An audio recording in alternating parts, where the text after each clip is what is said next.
கோமதி செம கோபத்தோட அவ பொருள் எதுவுமே இந்த வீட்டுல இருக்கக்கூடாது, அவளுடைய ட்ரெஸ், அவளோட என்ன திங்ஸ் இருந்தாலும் சரி எல்லாத்தையும் தூக்கி வெளியில எறிங்க, அப்படியே தீய போட்டு கொளுத்துங்க அப்படி சொல்லிக்கிட்டு இருக்காங்க. ஒண்ணு மீனா எதுக்கு அத்தை இதெல்லாம் அப்படி சொல்லிட்டு சொல்றாங்க. இல்லடி எனக்கு ஒரு பொண்ணு இருந்தா அவ இல்ல இப்ப செத்து போயிட்டா அப்படி சொல்லிட்டு எல்லா பொருளையும் அவ அரசியோட பொருளை எல்லாத்தையும் தூக்கி வெளியில போடுறாங்க.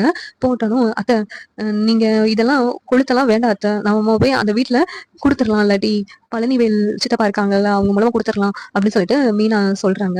என்னமோ செஞ்சு தொலைங்க அப்படின்னு சொல்லிட்டு கோமதி வந்து அமைதியா இருக்கிறாங்க. உடனே சுகன்யா அத்தாச்சி நானே போயிட்டு அரசிட்ட கொடுத்துட்றேன். சுகன்யா அரசி டிக்ஸ் எல்லாம் எடுத்து அரசி கிட்ட கொடுக்குறாங்க. இதெல்லாம் உங்க வீட்டுல இருந்து தூக்கி எரிஞ்சுட்டாங்க உங்க அம்மா, நான் தான் இங்க உங்ககிட்ட கொடுக்கலாம்னு சொல்லி எடுத்துட்டு வந்தேன் அப்படி சொல்றாங்க. சரி நீங்க அன்னைக்கு நான் காணோம்னு எல்லாரும் தேடி இருப்பாங்கல்ல, நீங்க வந்து சொல்லியிருக்கலாமே எங்க அம்மா அப்பா கிட்ட அந்த குமார் தான் இதுக்கெல்லாம் காரணம்னு சொல்லிட்டு, ஆனா ஏன் சொல்லல, அவங்ககிட்ட சொல்லி என்னை எப்படியாவது காப்பாற்ற வர சொல்லியிருக்கலாம், ஆனா நீங்க ஏன் அப்படி பண்ணல அப்படி சொல்லிட்டு அரசி வந்து சுகன்யாட்ட சொல்றாங்க. அப்படி சொன்னா அவங்க வந்து பயந்துகிட்டு எங்கன்னு போய் தேடுவாங்க, அப்புறம் உன்னை பத்தி தான் தப்பா பேசுவாங்க எல்லாரும், அதனாலதான் நான் எதுவும் சொல்லல அப்படின்னு சொல்லிட்டு சுகன்யா வந்து பேச்ச மாத்துறாங்க. அதுல குமார் வந்ததும் சுகன்யா வந்து எஸ்கேப் ஆயிட்டு போயிடுறாங்க. குமார் இருந்துகிட்டு ஏய் நான் தான் உங்க கழுத்துல தாலியே கட்டல, அப்புறம் எதுக்கு இந்த வீட்டுக்கு வந்து அப்படின்னு சொல்லி சொல்றாங்க. இங்க பாருங்க, நீங்க தாலி கட்டலன்னு எனக்கு தான் தெரியும், இந்த வீட்டுல யாருக்குமே தெரியாது, மரியாதையா நடந்துக்கோங்க, கையில அடிக்கிற வேலையெல்லாம் வச்சுக்கிறாதீங்க, அப்புறம் நான் என்ன பண்ணுவேன்னு தெரியாது அப்படின்னு சொல்லிட்டு அரசி வந்து மிரட்டுறாங்க.